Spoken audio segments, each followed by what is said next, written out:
ವಿಚಾರ ದೊಡ್ಡದಾಗ್ದಂಗೆ ನೋಡ್ಕೊಳ್ಳಿ. ಸಾಚ ಇದ್ರೆ ಅವನ ಯಾಕೆ ಬರ್ತಲ್ಲ ಬಂದು ಕ್ಲಾರಿಫಿಕೇಶನ್ ಮಾಡ್ಬೋದಿತ್ತು. ಎಷ್ಟು ಸರಿ ನೋಟಿಸ್ ಕೊಟ್ಟಿದ್ದಾರೆ SIT ಅವರು.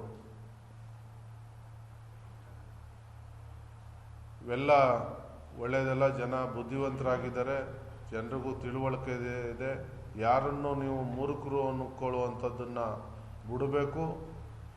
ಬಹುಶಃ ಇಷ್ಟು ದಿವಸ ಇಷ್ಟು ವರ್ಷ ಅಧಿಕಾರದಲ್ಲಿ ದಬ್ಬಾಳಿಕೆಲೆ ಎಲ್ಲವನ್ನು ಬೆದರಿಸಿಟ್ಕೊಂಡೇ ನೀವು ಬಂದಿದ್ರಿ. ಆದರೆ ಇವತ್ತು ಕಾಲ ಬದಲಾಗಿದೆ, ಭಾಳಷ್ಟು ಜನ ಹೊರಗೆ ಬಂದಿದ್ದಾರೆ.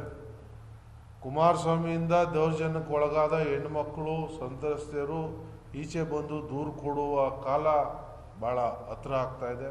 ಇದ್ರ ಬಗ್ಗೆ ಯಾವುದೇ ಸಂದೇಹ ಇಟ್ಕೋಬೇಡಿ.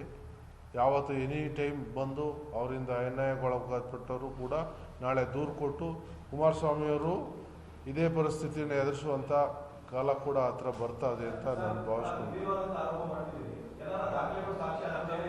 ಸಾಕ್ಷ್ಯಗಳು ನಾನು ಹೇಳ್ತಾ ಇದ್ದೀನಲ್ಲ, ಈಗ ಭಾಳಷ್ಟು ಜನ ನೀವು ಭಾಳಷ್ಟು ವರ್ಷದಿಂದ ಇದೇ ದೌರ್ಜನ್ಯ ದಬ್ಬಾಳಿಕೆ ಮಾಡ್ಕೊಂಡು ಬಂದಿದ್ದೀರಿ. ಈಗ ಇಷ್ಟು ದಿವಸ ಈಚೆ ಬಂದಿರಲಿಲ್ಲ.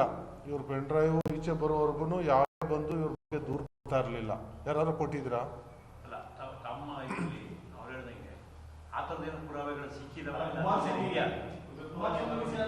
ಈಗ ಕುಮಾರಸ್ವಾಮಿ ಏನು ಸಾಚ ಅಲ್ಲ, ನಾನು ಹೇಳೋದು ಸಾಚ ಅಲ್ಲ.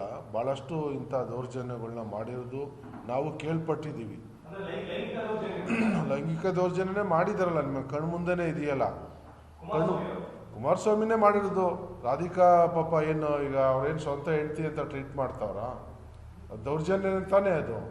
ಅದೇ ನಡಿ ಈಗ ಶುರು ಮಾಡೋಣ.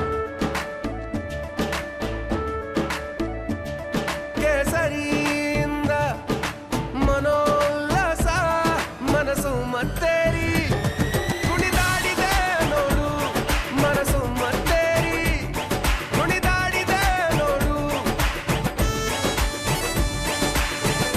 ಕ್ಷಣ ಕ್ಷಣವೂ ಆಚರಿಸಿ ಕೇಸರಿ ಹಬ್ಬ. ವಿಮಲ್ ಬಾಯಲ್ಲಿ ಹೇಳಿ ಕೇಸರಿ. ಅದೇ ರೀತಿ ಭಾಳಷ್ಟು ಇರ್ಬೋದು. ಇವತ್ತೆಲ್ಲ ನಾಳೆ ಇವತ್ತು ಬರ್ಬೋದು, ಸಂತೋಷ ಇರ್ಬೋದು, ಬಹುಶಃ ಇರ್ತದೆ. ನಮ್ಮ ಅನಿಸಿಕೆ ಅವರ ಬ್ಯಾಕ್ಗ್ರೌಂಡ್ಗಳನ್ನ ಕೇಳ್ಪಟ್ಟಾಗ ಹತ್ತಿರದವ್ರದ್ದು ಅಕ್ಕಪಕ್ಕದಾಗ ಇಂಥ ಮಾಹಿತಿಗಳು ಕೇಳಿ ಬರ್ತಾವೆ. ಅವರಾಗಿದ್ದವರೇ ನೇರವಾಗಿ ಬಂದು ಕೊಡುವಂಥ ಪರಿಸ್ಥಿತಿ ಇವತ್ತು ನಾಳೆ ಉದ್ಭವ ಆಗ್ಬೋದು. ಆ ವಿಚಾರ ಅವ್ರ ಅಕ್ಕಪಕ್ಕದವರೇ ಹೇಳ್ತಿರ್ತಾರೆ, ಇಂಥ ಕಡೆ ಹಿಂಗಾಯ್ತು, ಇಂಥ ಕಡೆ ಹಿಂಗಾಯ್ತು, ಮಂಡ್ಯದಲ್ಲಿ ಬಂದಾಗ ಹಿಂಗಾಯ್ತು, ಸಂದೇಶ್ ಹೋಟ್ಲಲ್ಲಿ ಹೋದಾಗ ಹಿಂಗಾಯ್ತು, ಇಂಥವೆಲ್ಲ ಇದ್ದಾವೆ.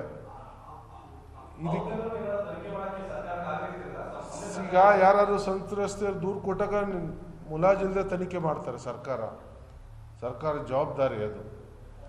ಹೆಣ್ಮಕ್ಳಿಗೆ ನ್ಯಾಯ ಕೊಡಿಸುವಂಥದ್ದು, ಅವ್ರ ಗೌರವ ಕಾಪಾಡುವಂಥದ್ದು, ಅಥವಾ ಬಡಬಗರಿಗೆ ನ್ಯಾಯ ಕೊಡುವಂಥದ್ದು, ಸಾಮಾಜಿಕ ನ್ಯಾಯ ಕೊಡುವಂಥದ್ದು ಸರ್ಕಾರದ ಕರ್ತವ್ಯ. ಅದನ್ನು ಖಂಡಿತ ಮಾಡ್ತದೆ.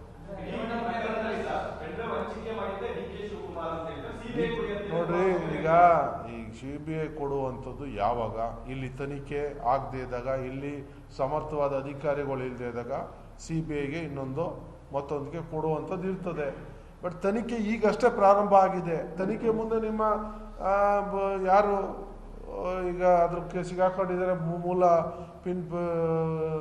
ಸೂತ್ರಧಾರನೇ ಈ ಕೈಗೆ ಮುಂದೆ ಬಂದು ಅದಕ್ಕೆ ತನಿಖೆಗೆ ಸಹಕಾರ ಮಾಡ್ದೇನೆ CBI ಕೊಟ್ರೇನು ED ಕೊಟ್ರೇನು ಏನಾಗುತ್ತೆ?